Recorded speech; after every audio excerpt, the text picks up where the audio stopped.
To replace the controller is joined to the motor system with 4 screws. Before undoing the 4 screws and sliding the controller out from the back, we'll undo the phase wires, red, blue and yellow, and then also undo the motor hall sensor cable, which is marked in red. This completely disconnects the controller from the motor system. Then we can undo the 4 retaining screws.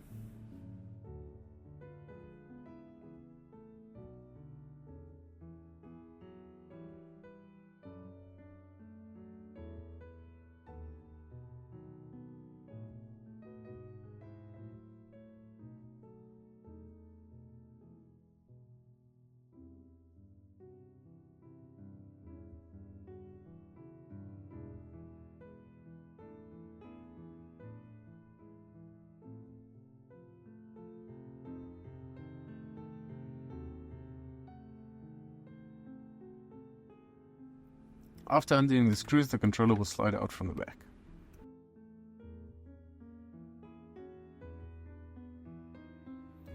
To reinstall, slide the replacement controller with the output wires facing towards the motor.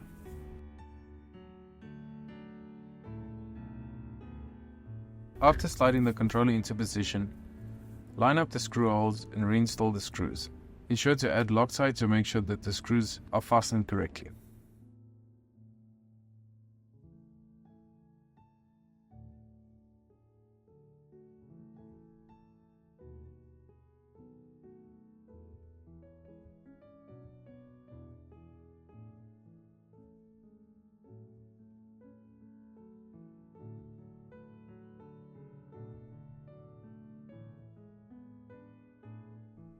After reinstalling the screws, we can rejoin the wires.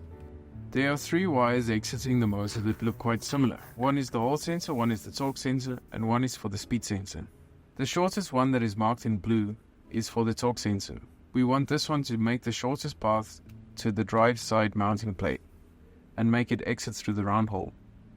This way we can connect the torque sensor or the chain wheel later on when we install it on the bike.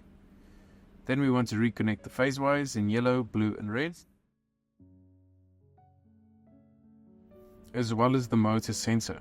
The motor sensor, hall sensor, is marked in red.